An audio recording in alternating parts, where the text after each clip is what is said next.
تعریف حمد و ثنا اللہ تعالی جل مجدہ الکریم کے لیے ہر قسم کے درود و سلام نبی رحمت نور مجسم شفیع معظم احمد مجتبی جناب حضرت محمد مصطفیٰ صلی اللہ تعالی علیہ وسلم کی ذات والا صفات کے لیے حمد و صلات کے بعد امیر المومنین خلیفۃ المسلمین خلیفہ اول بلا فصل حضرت سیدنا ابو بکر صدیق رضی اللہ تعالیٰ عنہ کی سیرت پر آپ کے فضائل اور کمالات پر چند باتیں۔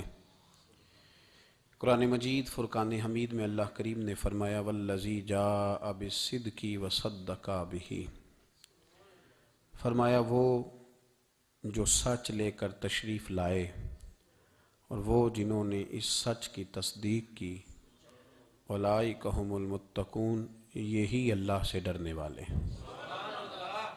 جو سچ لے کر تشریف لائے اور جنہوں نے سچ کی تصدیق کی۔ نبی کریم صلی اللہ علیہ وسلم کو اللہ تبارک و تعالیٰ نے بے شمار لاتعداد معجزات عطا فرمائے۔ حضور کو اللہ تبارک و تعالیٰ نے بے شمار کمالات سے نوازا۔ حضرت عبداللہ بن رواحہ رضی اللہ تعالیٰ عنہ فرمایا کرتے تھے کہ حضور صلی اللہ علیہ وسلم کوئی معجزہ بھی نہ دکھاتے تو حضور علیہ السلام کا چہرہ ہی ایسا تھا کہ لوگوں نے دیکھتے جانا تھا اور کلمہ پڑھتے جانا تھا۔ نبی پاک صلی اللہ علیہ وسلم کو اللہ نے بڑے کمالات دیے۔ کچھ لوگ ایسے تھے جو سارے کمالات دیکھ کر بھی مطمئن نہیں ہوئے،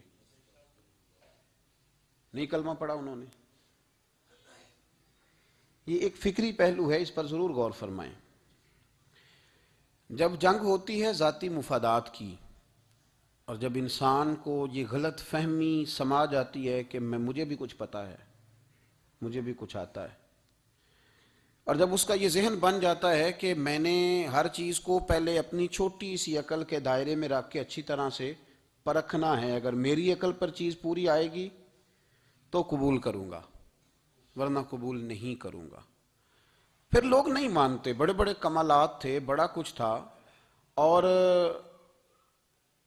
جنہوں نے نہیں نہ مانا انہوں نے زیادہ کمالات دیکھے، انہوں نے نہیں مانا۔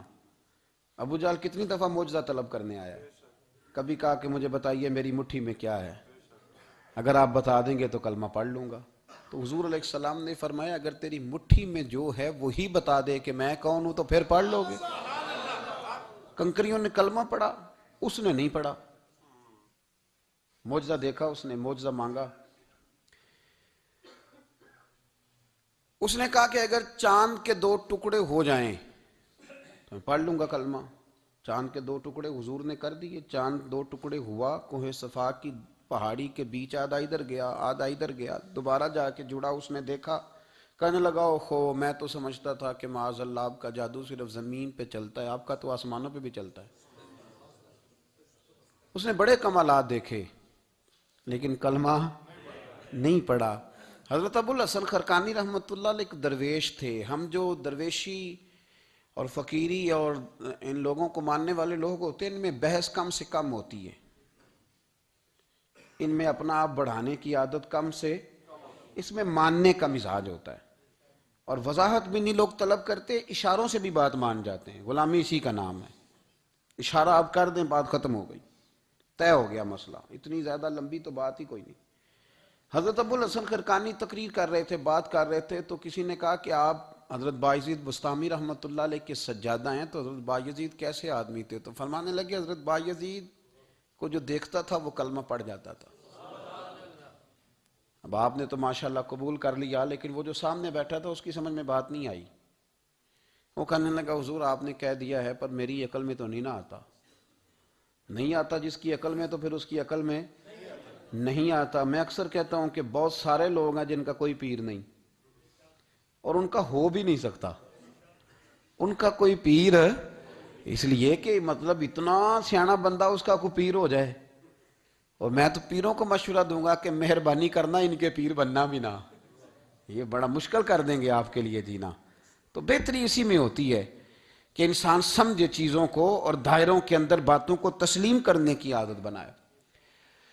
تو کہا کہ جو دیکھتا تھا حضرت بایزید کو کلمہ پڑھ جاتا تھا تو حضرت ابو الحسن خرقانی سے وہ شخص کہنے لگا جی بابا جی آپ عجیب بات کر رہے ہیں کہ دیکھا اور کلمہ پڑھ گیا، بندہ دیکھنے سے کیسے کلمہ پڑھ سکتا ہے؟ ابو جہل نے بڑی جگہ حضور کو دیکھا تھا، اس نے تو کلمہ نہیں پڑھا، تو بایزید بستامی کو دیکھ کر لوگ مسلمان ہو گئے، یہ کیسی بات ہے؟ تو حضرت ابو الحسن خرقانی فرمانے لگے مجھے اللہ کی عزت کی قسم ابو جہل نے ایک دفعہ بھی محمد رسول اللہ کو نہیں دیکھا صلی اللہ بڑی قسم اٹھا لی، ایک دفعہ بھی محمد رسول اللہ کو صلی اللہ تو وہ شخص کہنے لگا حضور وہ چچا تھے حضور کے اور دیکھا انہوں نے ایک دفعہ نہیں 1000 دفعہ۔ فرمانے لگے میں سفید داڑھی سے بوڑھا آدمی مسند پہ بیٹھ کے قسم اٹھا رہا ہوں تو میری بات ہی نہیں سمجھ رہا، نہیں دیکھا ابو جہل نے محمد رسول اللہ صلی اللہ علیہ وسلم کو نہیں دیکھا، تو کہا پھر کسے دیکھا؟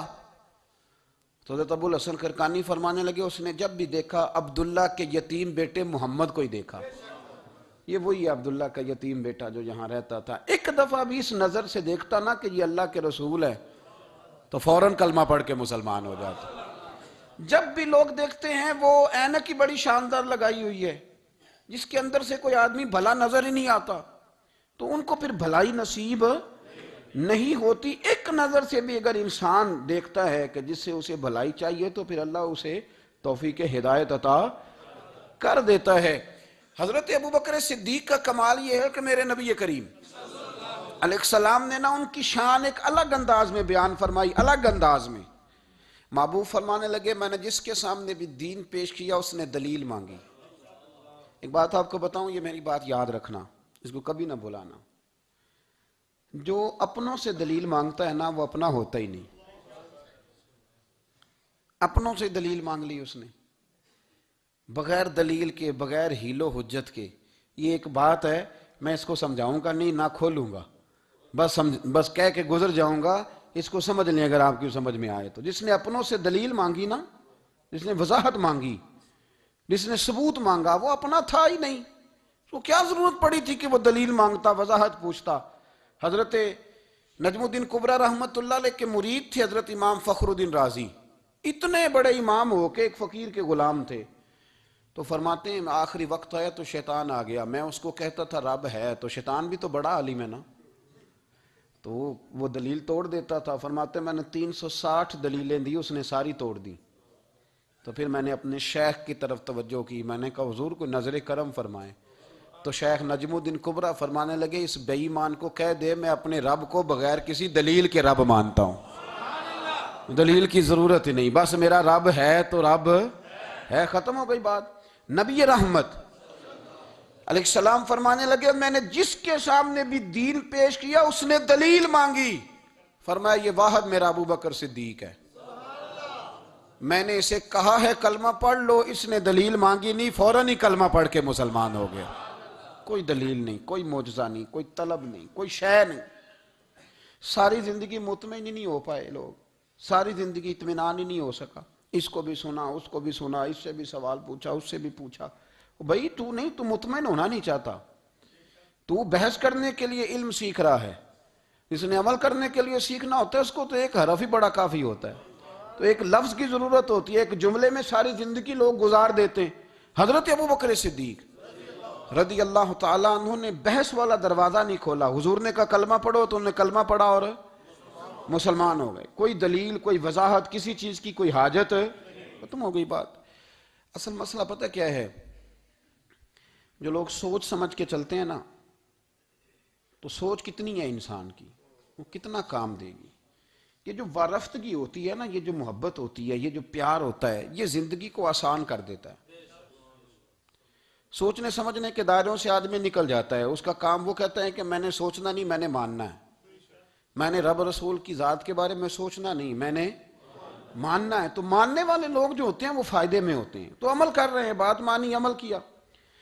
عقل کا بے شمار اور بے دریغ استعمال، اپنی چھوٹی عقل سے بڑے مسئلے حل کرنے کی کوشش کرنا، یہ انسان کو نقصان دیتا ہے، بہت ساری جگہوں پہ وہ الجھ جاتا ہے۔ ہر جگہ عقل استعمال کرنا لیکن رب رسول کے معاملے میں نہ استعمال کرنا، ورنہ نقصان ہو۔ عقل چھوٹی ہے اور اللہ رسول کی ذات بڑی ہے، کبھی بھی اس دائرے میں بند کرنے کی کوشش نہ کرنا جناب ابو بکر صدیق رضی اللہ تعالیٰ عنہ ہر معاملے میں ایک حدیث بخاری کی شاید میں نے پہلے بھی عرض کی تھی، لیکن چونکہ وہ عنوان کے لحاظ سے ایک بہت بڑی دلیل ہے، دوبارہ عرض کرتا ہوں۔ نبی پاک علیہ السلام نے 1500 کے قریب صحابہ سے فرمایا تھا کہ چلو عمرہ کرنے چلیں۔ عمرہ کرنے جب ہم جاتے ہیں نا تو ہمارے گلے میں پھول بھی ڈالے جاتے ہیں، اور آپ کو پتہ ہے بتانا بھی پڑتا ہے لوگوں کو کہ میں عمرہ کرنے جا رہا ہوں، پھر روٹی بھی پکتی ہے، پھر سب رشتہ داروں کو پتہ بھی چل جاتا ہے، اور بندہ چلا جائے ایئرپورٹ تو احرام باندھا ہو نا تو پتہ چلے نا فلائٹ تو 24 گھنٹے لیٹ ہے، تو جن کو حکم ہے نا کہ تم نے سی بھی نہیں کرنی وہ بھی روڑے اٹھا لیتے ہیں، احرام باندھا ہوا ہے، حکم ہے کہ اب تم نے کوئی جھگڑا، کوئی لڑائی، کوئی فساد ہے تو ایئرپورٹ پہ لوگ روڑے اٹھا لیتے ہیں، کہتے ہیں ہم ایئرپورٹ بھی توڑیں گے اور فلائٹ کا جو عملہ ہے اس کا گریبان بھی پکڑیں گے، بڑا کچھ ہی دنیا کرتی ہے۔ اور اگر کسی کے پیر صاحب نے کہا ہو چلو عمرہ کریں، اللہ اکبر، اور پھر ایئرپورٹ پہ جا کے پتہ چلے کہ پیر صاحب کے ساتھ تو دھوکہ ہو گیا، بندہ غلط نکلا ہے، پیری مریدی قائم رہے گی؟ سوال ہی نہیں پیدا ہوتا۔ میرے ساتھ ایک سنگی نے ایک دفعہ بات کی، کہنے لگا جی پیر صاحب کامل نہیں۔ میں نے کہا کیا غلطی ان میں پائی جاتی ہے؟ کہتے میں انہوں نے پوچھ کے باہر دے پیسے جمع کرائے سن تو میرا کام نہیں بنیا۔ میں کہ تو پیر پڑھ لیا، تیرے تو کوئی نجومی پڑھنا چاہیے تھا، وہ نجومی ہونا چاہیے تھا تیرے لیے تاکہ وہ اچھی طرح غور کرتا ہے۔ جی آپ کو پتہ ہے نا اہل سنت میں کتابیں بھی نکلتی ہیں، کئی لوگ کہتے ہیں جی کوئی کتاب کٹ کے دسو، میں کہ انہوں کسی لکھی نہیں تو کٹیے کی تو وہ کون سی کتاب ہے جو آپ کہہ رہے ہیں نکالیں اور ذرا بتائیں کہ فلانا کام میرے لیے ٹھیک رہے گا کہ نہیں۔ ایک استخارہ ہے دین میں، اور استخارے کا بھی بابت معاملہ یہ ہے کہ آپ نے استخارہ کر لیا، اس کے بعد بھی آپ حتمی فیصلہ نہیں کریں گے۔ بزرگ کہتے ہیں کہ استخارہ کر کے بھی یہ کہو کہ جی میری سمجھ میں یہ آیا ہے، باقی حقیقتوں کا علم اللہ جانے، اللہ کا رسول جانے صلی اللہ علیہ وسلم، حقیقتوں وہی جانتے۔ تو الجھے نہیں زندگی میں۔ 1500 کے قریب صحابہ تھے، حضور نے فرمایا احرام باندھو بھائی، عمرہ کرنا ہے۔ حدیبیہ کے مقام پہ گئے تو قریش مکہ نے روک لیا، نہیں کرنے دیں گے۔ جب بات بہت آگے بڑھی تو پھر شرطیں لکھی گئیں، شرطیں بڑی سخت ہیں کہ جو مسلمان مکے سے مدینے آئے گا مدینے والے واپس کریں گے، اور اگر کوئی مسلمان مدینے سے مکے چلا گیا تو مکے والے واپس نہیں کریں گے، ہم ان کے لوگ دیں گے، وہ ہمارا بندہ دیں گے نہیں۔ یہ شرطیں تھی، صحابہ پریشان تھے۔ اب جب شرطیں طے ہو گئیں، شرطیں بھی سخت ہیں، نبی کریم علیہ السلام نے فرمایا بھی احرام کھول دو، فلائٹ کل نہیں جانی، پرسوں نہیں جانی، یعنی ہم اس سفر میں عمرہ کار ہی نہیں رہے، احرام کھول دو۔ تو امام زرقانی کہتے ہیں سب لوگ پریشان تھے، سب سے پہلے حضرت ابو بکر صدیق اٹھے، سب سے پہلے اٹھے، اٹھ کے احرام کھولا۔ ایک شخص نے کہا آپ کو بڑی جلدی ہے، تو آپ فرمانے لگے جلدی والی بات ہی کوئی نہیں، حضور کے کہنے پر باندھا تھا، نبی پاک کے کہنے پر کھول دیا ہے، ختم ہو گئی بات۔ حضور نے فرمایا باندھ لو تو ہم نے باندھ لیا، حضور نے کہا کھول دو تو ہم نے کھول دی، جلدی والی کیا بات ہوئی؟ صحیح بخاری کے لفظ ہیں، حضرت عمر کہتے ہیں کہ میری سمجھ میں بات نہیں آتی تھی، دب کے صلح کیوں کریں، ہم تو 313 تھے تو ہم نے بدر میں ان کو بھگا دیا تھا، اب تو ہم 1500 ہیں، تو ہم ان سے قتال کریں گے، لڑائی کریں گے، جنگ ہوگی۔ حضرت عمر فاروق رضی اللہ تعالیٰ عنہ فرماتے ہیں حضور نے شرطیں طے کر لیں، بات لکھی گئی، میں نبی پاک کے حجرے میں داخل ہوا، خیمہ لگا ہوا تھا، میں نے جاتے ہی اپنے جذبہ جہاد کا اظہار کیا اور بڑے جلال میں یا رسول اللہ آپ سچے رسول ہیں؟ بالکل سچا ہوں، قرآن سچا ہے، بالکل سچا ہے، اسلام سچا ہے، بالکل سچا ہے، حضور ہم دب کے صلح کیوں کریں؟ تو نبی کریم علیہ السلام نے فرمایا عمر تجھے تیری ماں روئے، میں اللہ کا رسول ہوں، میں وہی کہتا ہوں جو میرا رب مجھے حکم ارشاد فرماتا ہے۔ کہتے میں نے فوراً عرض کی یا رسول اللہ صلی اللہ علیہ وسلم آپ نے فرمایا نہیں تھا کہ عمرہ کریں گے؟ تو حضور نے فرمایا کہا تو عمرہ کریں گے، یہ تو نہیں کہا تھا کہ اسی سال ہی کریں گے، کریں گے تو کریں گے۔ جناب عمر کہتے ہیں میں واپس تو آ گیا پر وہ میرے اندر جو جذبہ جہاد تھا ابھی ٹھنڈا نہیں ہوا۔ چند قدموں کے فاصلے پہ ابو بکر صدیق کا خیمہ تھا، کہتے میں ان کے خیمے میں جھک گیا، وہی سوال میں نے دہرائے، وہی میں نے کہا عمر ابو بکر یہ سچے رسول ہیں؟ کہا بالکل سچے ہیں، قرآن سچا ہے، سچا ہے، اسلام سچا ہے، سچا ہے، تو پھر ہم دب کے صلح کیوں کریں؟ جناب عمر فرماتے ہیں میں قربان جاؤں ابو بکر کے لفظوں میں بھی فرق کوئی نہیں آیا، حروف بھی اتنے ہی جتنے نبی کریم نے ادا کیے تھے۔ حضرت ابو بکر فرمانے لگے عمر تجھے تیری ماں روئے، وہ اللہ کے رسول ہیں، مرضی سے بات نہیں کرتے، وہی کہتے ہیں جو رب انہیں حکم ارشاد فرماتا ہے، بئی نہیں وہی لفظ فرماتے میں نے فوراً کہا، میں نے کہا ابو بکر حضور نے فرمایا نہیں تھا کہ عمرہ کریں گے؟ تو کہتے ہیں وہی لفظ، وہی حرف، وہی انداز، وہی طریقہ، وہی سلیقہ، وہی انداز تکلم، بالکل حضور کی اتباع میں اسی انداز میں فرمانے لگے، عمر حضور نے فرمایا تھا عمرہ کریں گے، یہ تو نہیں فرمایا تھا کہ اسی سال ہی کریں گے، کریں گے تو انشاءاللہ کریں گے۔ فرماتے ہیں میں واپس آ کے بیٹھا تو حضرت عمر کہتے ہیں جب میرا غصہ اترا نا تو پھر میرے اندر سے آواز آئی کہ عمر ذرا غور تو کر، تو ابو بکر کے ایمان تک کبھی نہیں پہنچ سکتا، اس تک تیری رسائی نہیں ہو سکتی۔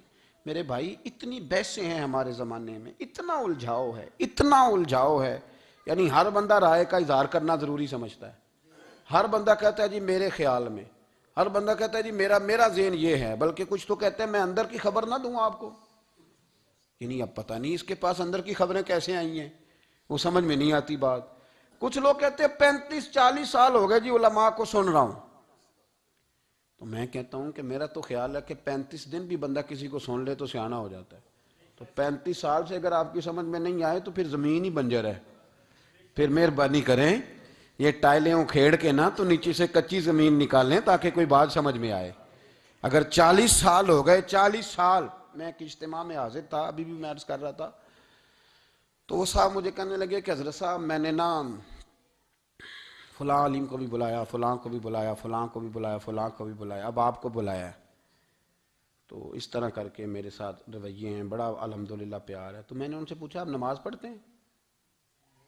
انہوں نے لگا نہیں، کچھ اور باتیں پوچھی تو جواب نفی میں آیا، تو میں نے کہا کہ اب آپ نے مہربانی کرنی ہے اتنے علماء کا نام نہیں لینا، کیونکہ پھر تو بزرگوں کے بارے میں لوگ شک کریں گے کہ انہوں نے اس کو دیا کیا ہے۔ تو ایک بزرگ کی بات سنتے ہیں تو کئی دنوں تک وہی ہمیں بڑا تر و تازہ رکھتی ہے، اور آپ کو اتنے عرصہ ہو گیا تو آپ نے حاصل کیا کیا ہے؟ صرف باتوں کا گورکھ دھندا، لفظوں کا ہیر پھیر، جملوں کا الٹ پلٹ کرنا، یہ زندگی ہے؟ یہ زندگی ہے صرف باتیں کیلو کال سن لی آ گئے؟ نہ اس سے ذرا آگے نکلیں، عمل کب کرنا ہے میرے بھائی؟ یہ بحثیں، یہ ابحاث، یہ لمبے چوڑے معاملات، یہ طے، بزرگوں میں نا ایک صنف ہے مرید ہونا اور ایک ہوتا ہے طالب ہونا، یہ دو باتیں، یعنی آپ کہیں گئے اس کے مرید ہو گئے تو پھر کسی اور جگہ کسی بزرگ سے نسبت ہوئی تو وہاں آپ طالب۔ میرے پاس کچھ لوگ آتے ہیں کہتے ہیں آپ طالب کر لیں، تو میں کہتا ہوں آپ مہربانی کریں ایک کی نوکری کریں، وہ بڑی مشکل ہے، تو جگہ جگہ پہ جانے کی کیا ضرورت ہے؟ مطلب میں انکار نہیں کرتا کسی ایسی چیز کا جس کو بزرگوں نے رائج کیا، لیکن سمجھے نا، مطلب ایک کی بات پوری سنی نہیں گئی ہم سے، آپ خیر کی بات ہر جگہ سے سنیں، ہر جگہ سے، لیکن یہ صرف وہ تعلق بنانے کی کوشش کرنا کہ جس سے تھوڑا سا رابطہ بن جائے، جس سے تھوڑا سا تعلق بن جائے، جس سے تھوڑا سا نا پتہ چل جائے، اس سے نکلیں، سیکھنے کا ماحول بنائیں، اتنی عقل کے گھوڑے نہ دوڑائیں کہ عقل بھی بیچاری تھاکی جائے اور کوئی چیز ہاتھ بھی نہ آئے، کچھ کریں، عمل کریں۔ لیکن ایک جگہ پہ میں حاضر تھا تو وہاں دستار فضیلت کا جلسہ تھا، تو ایک مولانا نے تقریر کی، جس طرح تاجر کہہ لیتا ہے نا جی میں الحمدللہ اگر کمائی کرتا ہوں تو غریبوں کو بھی دیتا ہوں، سمجھا لیا نا اپنے آپ کو۔ رشوت لینے والے نے بھی ایک دلیل گاڑ لیا، وہ کہتا ہے میں امیروں سے نہیں، میں غریبوں سے نہیں لیتا، تو امیروں کا حساب لینے کی ڈیوٹی اللہ نے آپ کی لگائی ہے کہ آپ حساب کریں امیروں کا کہ وہ کیا کر رہے ہیں۔ یہ ہم نے نا یہ دلیلیں گاڑ لی ہیں، یہ ہم نے دلیل گھاڑ لی ہے کہ وہی اپنے آپ کو مطمئن کرنے کے لیے۔ میں حاضر تھا تو ایک مولانا تقریر کی جی عالم ساری رات، یہ صرف علماء کی بات نہیں، ہر طبقے نے اپنے بارے میں اس طرح کی چیزیں یاد کر لی ہیں، ہم نے رٹ لی ہیں۔ جیسے خامند نے یاد کر لیا ہے کہ کسی غیر کے لیے سجدہ جائز ہوتا تو اللہ عورت کو حکم دیتا، نبی پاک حکم دیتے کہ وہ خامند کو سجدہ کرے، تو بی بی نے بھی یاد کر لیا ہے کہ حضور نے فرمایا تم میں سب سے بہتر وہ ہے جو بیوی کے حق میں بہتر ہے۔ سب نے اپنی اپنی مرضی کی چیزیں، دوسری کی مرضی کی چیز کسی نے یاد نہیں کی، سب نے اپنی اپنی مرضی کی چیزیں یاد کر لی۔ تو مولانا تقریر کر رہے تھے، کہنے لگے جی حضور نے فرمایا ہے کہ عالم ساری رات سویا رہے اور عابد ساری رات عبادت کرتا رہے، درجہ پھر بھی عالم کا زیادہ ہے۔ پھر دوسرے آئے انہوں نے بھی اسی حدیث پہ بات کی، تیسرے آئے تو انہوں نے بھی اسی حدیث پہ بات کی، تو میرا نمبر آیا تو میں نے کہا جی یہ جو حدیث آپ سنا رہے ہیں نا، یہ حدیث بالکل ٹھیک ہے، بالکل ٹھیک ہے کہ عالم ساری رات عشاء پڑھ کے سوئے، فجر کے وقت اٹھ کے فجر پڑھے، اور عابد ساری رات نماز پڑھے، تو درجہ پھر بھی عالم کا زیادہ ہے. بالکل ایسے ہی ہے، بلکہ ایک حدیث میں تو یہ ہے کہ 70 عابد بھی عبادت کریں اور عالم سویا رہے تو ان 70 سے سونے والے عالم کا درجہ. یہ بات بالکل ٹھیک ہے، لیکن میں نے کہا اس کا بھی خیال رکھو کہ یہ حدیث غوث پاک کو بھی آتی تھی، یہ غوث پاک کو بھی آتی تھی حدیث، اور بڑے عالم تھے، پر وہ تو عشاء پڑھ کے مصلے پہ بیٹھتے تھے اور فجر تک مصلے پہ بیٹھے رہتے تھے. حالانکہ یہ حدیث انہیں بھی آتی تھی، یہ حدیث خواجہ معین الدین چشتی کو بھی آتی تھی، اور وہ بڑے عالم تھے، لیکن اس کے باوجود وہ عشاء پڑھتے تھے اور فجر تک مصلے پر بیٹھے رہتے تھے. حضرت عثمان غنی سے بڑا عالم تو کوئی نہیں نہ ہوگا اس زمانے میں. حضرت عثمان غنی رضی اللہ تعالیٰ عنہ جیسا شخص تو کوئی نہیں نہ ہوگا، پر وہ عشاء کے بعد قرآن پاک پڑھنا شروع کرتے تھے اور فجر سے پہلے پہلے قرآن پاک ختم کر لیا کرتے. تو دلیلیں صرف بحث کے لیے یاد نہ کریں، اپنے آپ کو بچانے کے لیے یاد نہ کریں، اپنے وجود کو سکون دینے کے لیے دلائل نہ یاد کریں. میں دین کے کس دائرے سے کس طرح بچ کے نکل سکتا ہوں اس کے لیے دلائل یاد نہ کریں، عمل کے رستے پہ آئیں، عمل کے رستے پر. جناب ابو بکر صدیق اللہ تعالیٰ عنہ کا کمال یہ ہے، زکوٰۃ کتنے فیصد دینی چاہیے؟ چلے اللہ تعالیٰ شکر ہے، 3-4 لوگوں کو تو پتہ ہی ہے نا جی، باقی بھی ان سے سن کے یاد کر لیں. کتنے فیصد ہے؟ اللہ آپ کو خوش رکھے. اب کچھ اور نے بھی پروگرام بنا لے. کتنی جی؟ چلو اب ٹھیک ہو گیا. 2.5% ہے نا جی. آپ یقین کریں کسی تاجر سے آپ بات کر کے دیکھ لیں، 6 گھنٹے مناظرے کے بعد وہ مانتا ہے کہ 2.5% دوں گا. میں صحیح کہہ رہا ہوں آپ کو. وہ کہتے ہیں جی وہ تو ٹھیک ہے لیکن کچھ قرضہ بھی ہے. 2.5% زکوٰۃ ہے وہ تو ٹھیک ہے لیکن ہو سکتا ہے میری بہن بھی حصہ مانگ ہی لے، پیسوں میں سے اس کا بھی نکلتا، کیونکہ پروگرام نہیں نا جی، ارادہ نہیں. زکوٰۃ 2.5% ہے تو کہتے ہیں جی وہ نا میں نے تولا ہے سونا پورا نہیں بنتا ابھی، وہ تھوڑی سی کمی ہے. یہ اس وقت دلائل ہیں، اس وقت ابحاث ہیں جب دینے کا پروگرام ہے. اور تاجروں نے اب ایک نیا سلسلہ شروع کیا، کہتے تھوڑی تھوڑی سارا سال ہی دیتا رہتا ہوں، تھوڑی تھوڑی کر کے. آپ نے جس سے 5 کروڑ روپیہ لینا ہو وہ اگر کہے کہ 10,000 مہینے کا لے لو، لے لیتے ہو؟ ہمارے فقہاء نے تو یہ لکھا ہے کہ جب زکوٰۃ دو نا تو ایک آدمی کو ساری دو. حضرت عمر بن عبدالعزیز رحمۃ اللہ علیہ کے زمانے میں ایک آدمی کو لوگوں نے زکوٰۃ دی تو اتنی دے دی کہ اگلے سال وہ خود زکوٰۃ دے رہا تھا.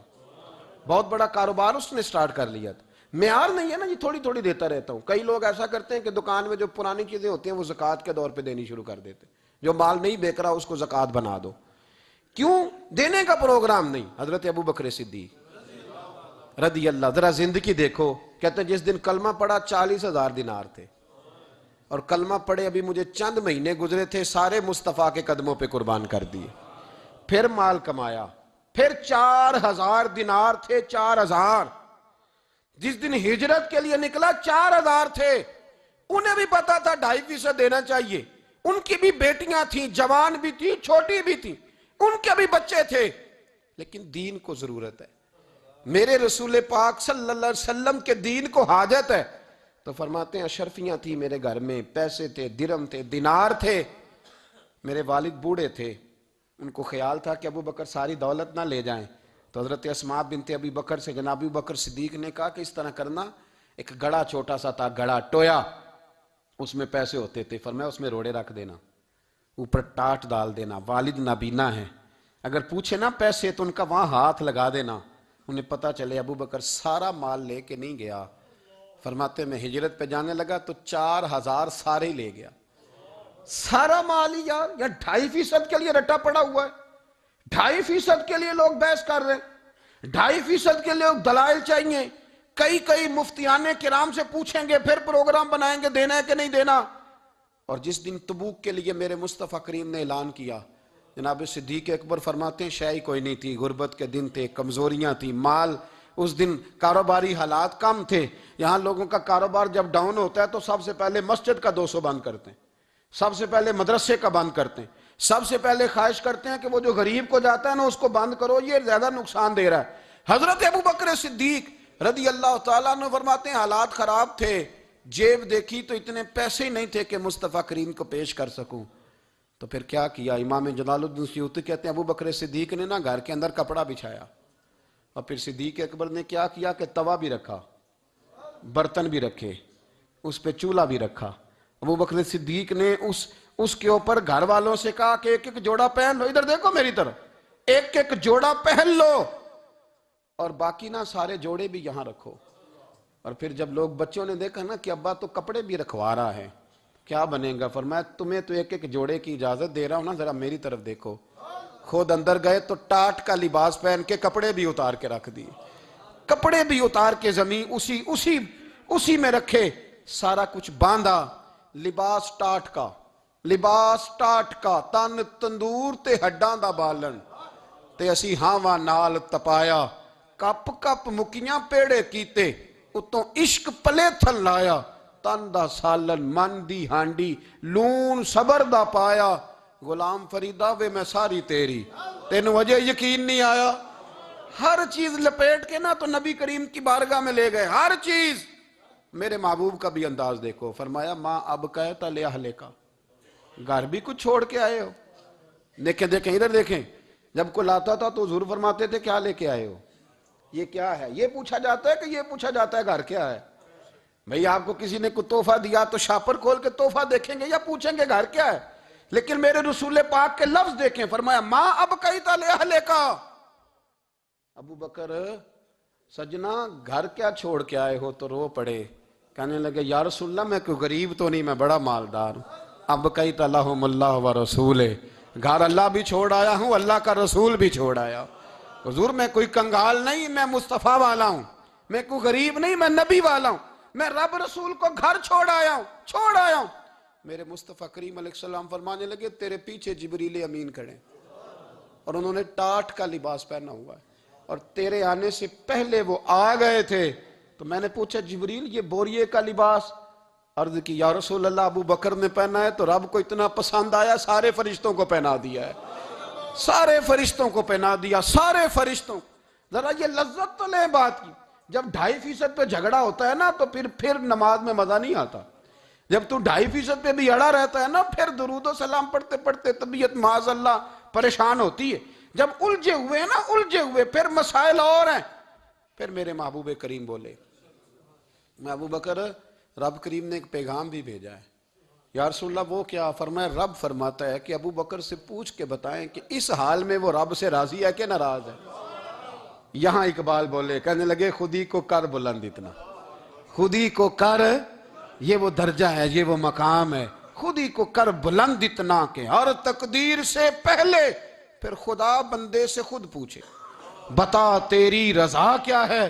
فرمایا رب پوچھتا ہے آپ راضی ہیں کہ ناراض ہیں. تو پھر ابو بکر صدیق بھی کھول کے روئے, کہا یا رسول اللہ میں کل بھی اپنے رب سے بڑا ہی راضی تھا, میں آج بھی اپنے رب سے بڑا ہی راضی ہوں. یہاں لوگ لے کے بھی نہیں راضی ہوتے, ابو بکر سارا کچھ دے کے بڑے ہی راضی ہیں, سارا کچھ دے کے.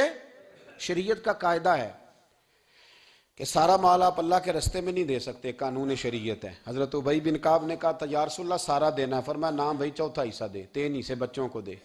حضرت ابو لبابہ نے کہا تھا میں اس پر دلائل دے سکتا ہوں, احادیث موجود ہیں, حضور سارا مال دینا ہے, فرمایا نام بھائی چوتھا حصہ دے, 3 حصے بچوں کو دے. حضرت سعد بن ابی وقاص نے کہا تھا یا رسول اللہ صلی اللہ علیہ وسلم میری ایک ہی بیٹی ہے, سارا اللہ کے رستے میں دیتا ہوں. فرمایا نہ, 3 حصے بیٹی کو, چوتھا حصہ دے. تیرے بچے لوگوں کے ہاتھ دیکھے میں گوارا نہیں کرتا. ان سے کہا کہ چوتھا حصہ دو تب قبول کروں گا. ابو بکر صدیق سے فرمایا تو سارے لے آ, تیرا سارا ہی قبول ہے, تو سارے لے آ تیرا. اور ایک لفظ حدیث میں ایسا ہے آپ یقین کریں, غلام ہوں کسی فقیر کا, تو جب میں اس کو پڑھتا ہوں نا تو آپے سے بات باہر نکل جاتی ہے. حضور کا ایک فرمان ہے, جب اس پر توجہ آتی ہے نا تو مطلب یہ کہ لفظ جو ہے نا وہ ٹوٹ جاتے ہیں, بکھر جاتے ہیں, اور دل کہتا ہے کہ نہیں یہ جو ہے نا یہ معراج ہے, یہ اصل ہے, یہ حقیقت ہے. وہ ترمذی کے لفظ ہے, پر آپ یقین کریں کہ لگتا یہ ہے کہ دنیا محبت ساری سمٹ گئی اس میں. نبی کریم علیہ السلام فرمانے لگے مجھے کسی کے مال نے اتنا نفع ہی نہیں دیا جتنا ابو بکر صدیق کے مال نے دیا. اور پھر اگلے لفظ ایسے ہیں کہ روح وجد کرتی ہے.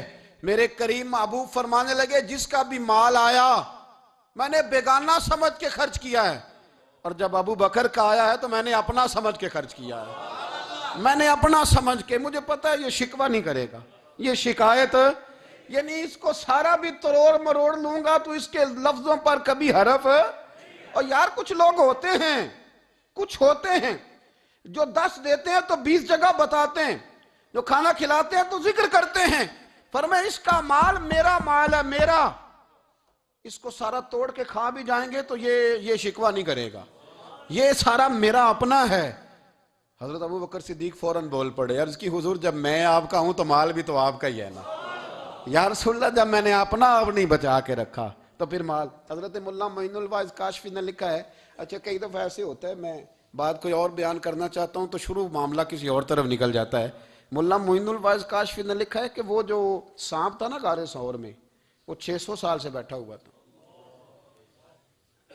حضرت عیسیٰ علیہ السلام ایک دن پڑھ رہے تھے انجیل، تو آپ نے نبی پاک کا تذکرہ پڑھا، اس سانپ نے سن لیا، تو حضرت عیسیٰ سے کہنے لگا حضور یہ بتائیں کہ وہ نبی پاک ملیں گے کہاں؟ تو حضرت عیسیٰ فرمانے لگے کہ مکے میں آئیں گے اور مدینے میں رہیں گے۔ تو کہا ملاقات کیسے ہو سکتی ہے؟ فرمایا چلا جا مکے۔ تو وہ سانپ 600 سال غار ثور میں، اس نے 70 جگہ پہ سوراخ کیے۔ کتنے سال؟ کتنے سال بیٹھا رہا؟ بول کے بتائیے۔ آپ 6 گھنٹے بیٹھ کے دکھائیں، سوال ہی نہیں پیدا ہوتا۔ ہم بڑے کمزور ہو گئے، ہمارے لیے معاملہ بڑا اور طرح کا ہے۔ ہماری مرضی کا کوئی بات کرے تو ہم اس سے راضی ہیں، انتظار کرنا اور یہ سارے کام کرنا یہ تو بڑا مشکل معاملہ ہے، یہ تو بڑی عجیب سی کیفیت ہے۔ میرے صاحب رحمۃ اللہ تعالیٰ علیہ 2015 میں کراچی تشریف لائے، میں اپنے ایک سنگی کو لے کے پہنچ گیا، چھوٹا موٹا مولوی میں بھی ہوں۔ صبح میں 7 بجے کے 8 بجے ہم وہاں پہنچ گئے، حضرت آرام فرما رہے تھے، نمازیں انہوں نے اندر ادا فرمائی ساری، ظہر بھی ہوئی، پھر عصر بھی ہوئی، پھر مغرب بھی ہوئی، پھر عشاء بھی ہوئی۔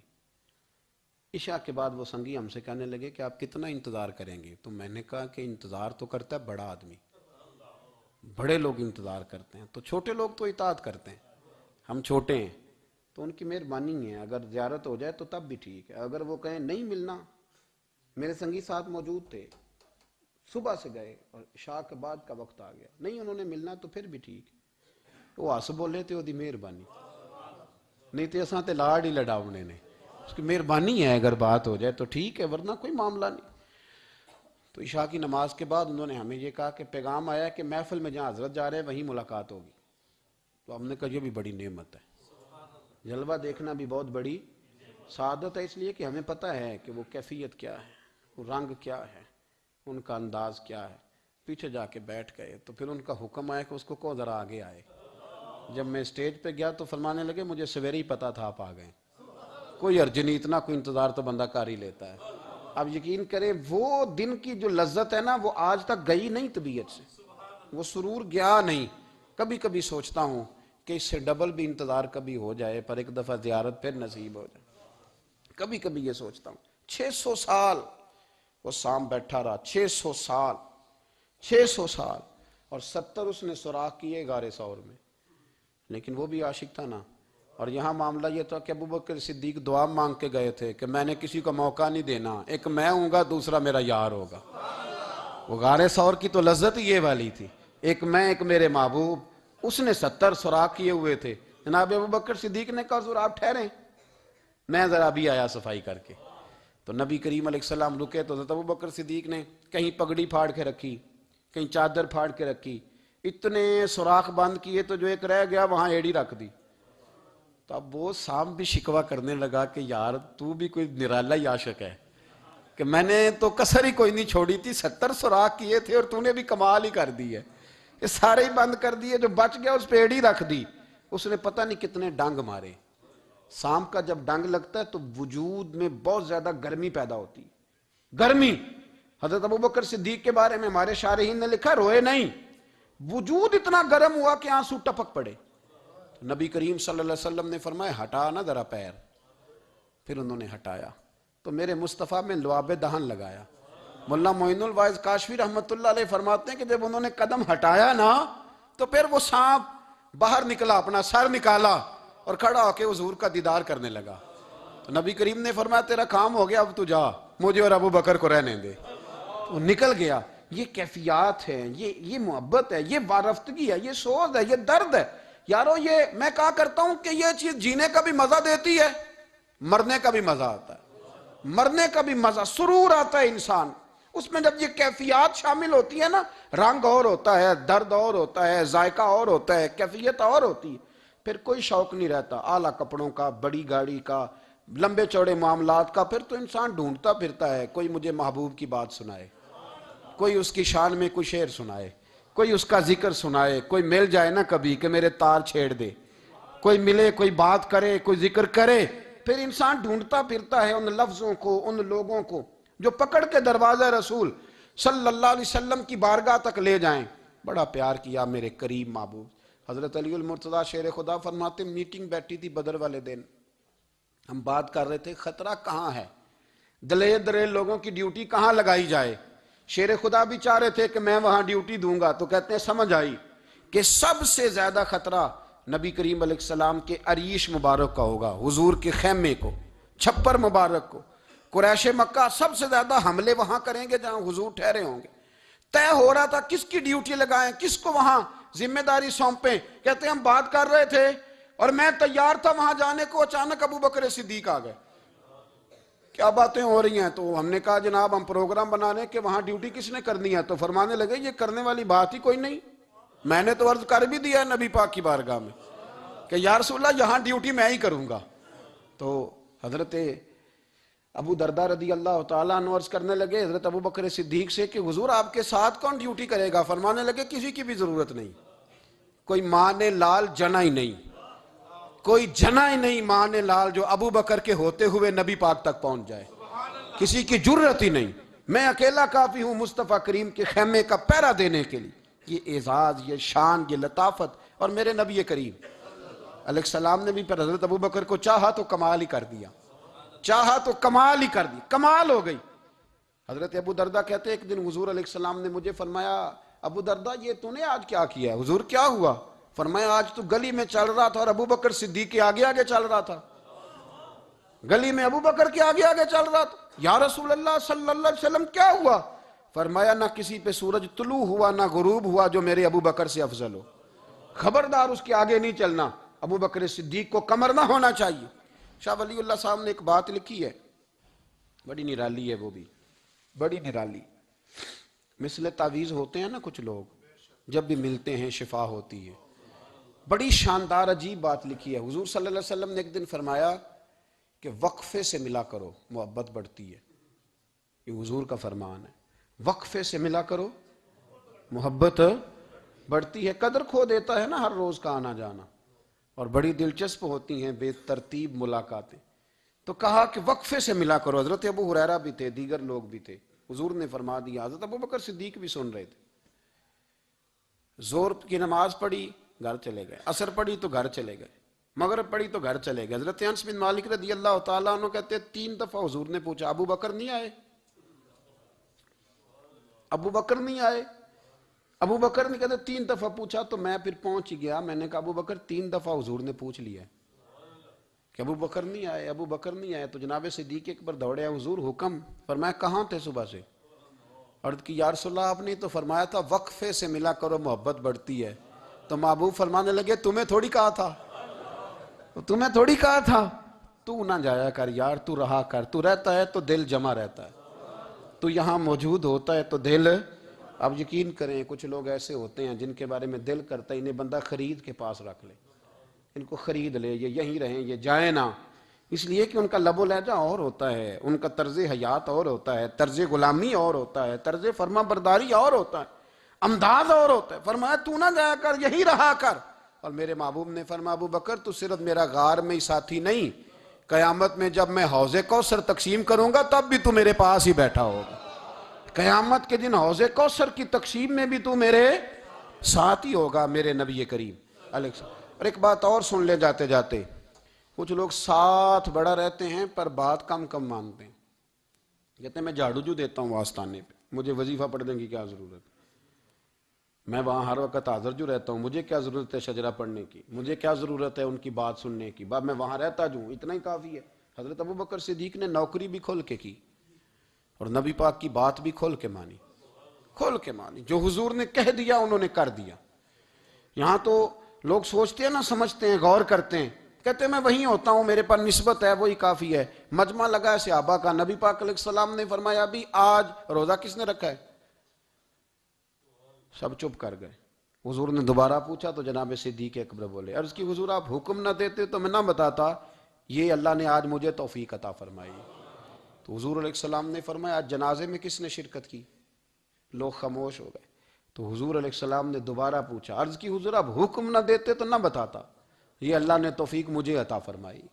فرمایا آج کس نے مسکین کو کھانا کھلایا ہے؟ عرض کی یا رسول اللہ صلی اللہ علیہ وسلم حکم نہ دیتے تو نہ بتاتا، یہ اللہ نے مجھے توفیق عطا فرمائی۔ فرمایا کس نے آج لوگوں کو دین کی دعوت دی، اسلام کی طرف بلایا، پیغام دیا؟ کون ہے؟ عرض کی حضور اگر آپ حکم نہ دیتے تو میں نہ بتاتا، یہ بھی خدمت اللہ نے مجھے عطا فرمائی ہے۔ تو نبی کریم علیہ السلام نے فرمایا ابو بکر سن، قیامت کے دن ایک دروازہ جنت میں ایسا ہوگا جہاں سے صرف روزے دار گزریں گے، ایک ایسا ہوگا جس سے صرف نمازی گزریں گے، ایک ایسا ہوگا جس سے صرف حاجی گزریں گے، ایک سے سخاوت کرنے والے گزریں گے۔ لیکن جب تو آئے گا نا تو جنت کے ہر دروازے سے آواز آئے گی کہ ادھر سے داخل ہو جا، ادھر سے ہر دروازے سے آواز آئے گی، اس لیے کہ مجموعی طور پر عمل کیا زندگی میں، مجموعی طور پر۔ اور اپنے لب و لہن اتنی نوکری کی حضرت صدیق اکبر نے، اتنی نوکری کی، کسی جگہ بھی کوئی دعویٰ نہیں۔ حضور نے بڑا فرمایا ہے کہ ابو بکر نے بڑی نیکیاں کی اسلام کے ساتھ، جناب صدیق اکبر کا کوئی دعویٰ نظر ہے؟ یہ وہ مزیدار شخص تھا جس نے کبھی حضور سے دعا کے لیے بھی نہیں کہا، دعا کی تکلیف بھی کبھی نہیں دی، گویا ہاتھ اٹھانے پڑیں گے، لفظ ادا کرنے پڑیں گے، یہ تکلیف بھی نہیں دی۔ علامہ یوسف نبہانی علیہ رحمہ نے لکھا ہے کہ ایک دن حضرت صدیق اکبر نے سیدہ عائشہ صدیقہ سے کہا جس دن حضور کا موڈ مبارک، طبیعت مبارک بڑی اچھی دیکھو نا تو میری بخشش کی دعا کرا دینا۔ سیدہ عائشہ صدیقہ سے کہا، کوئی لفظ نہیں ادا کی، لوگوں کو لاتے، حضرت عثمان غنی نے ان کی تبلیغ پہ کلمہ پڑھا، حضرت طلحہ نے، حضرت زبیر نے، ان لوگوں کو لاتے اور لا کے نا انہیں آگے بٹھاتے، خود پیچھے بیٹھ جاتے، پیچھے۔ میرے بھائی دعا کے لیے بھی کبھی نہیں کہا، یہ وہ وفا ہے جس وفا کا دنیا میں کہیں بھی کوئی جواب موجود ہے۔ اپنے آپ کو مرتب کریں۔ ہم لوگ بڑی بے ترتیب زندگی گزارتے ہیں، بڑی بے ترتیب زندگی گزارتے ہیں۔ وہ ڈنگ ٹپاؤ پالیسی ہے کہ آج تھوڑا بہت کر لیں، اپنے آپ کو راضی کر لیں۔ جس طرح بچے کہتے ہیں کہ چلو آج کسی طریقے چھٹی کر لینا، آج کا دن تو گزرے، کل سکول کا ٹائم آئے گا تو دیکھی جائے گی۔ اس طرح نہ کریں، مرتب کریں اپنے آپ کو، اپنے آپ میں ترتیب دیں۔ ساری زندگی سامنے والے کی اخلاقیات ٹھیک کرتے اگر گزر جائے تو اپنا معاملہ رہ جاتا ہے۔ اچھی سوچ، اچھا رویہ، وفاداری والی زندگی۔ میں نے ایک جملہ کہا ہے، اگر آپ کی سمجھ میں آیا ہو، کہ اگر یہ عشق، یہ وارفتگی، یہ پیار، یہ وفا پیدا ہو تو جینے کا بھی مزہ آتا ہے اور مرنے کا بھی مزہ آتا ہے۔ پھر جینا مرنا بڑا لذت اور ذائقے والا ہو جاتا ہے۔ دعا ہے اللہ ہمیں ان کے فیض سے فیض یاب فرمائے۔ آخر دعوانا الحمدللہ۔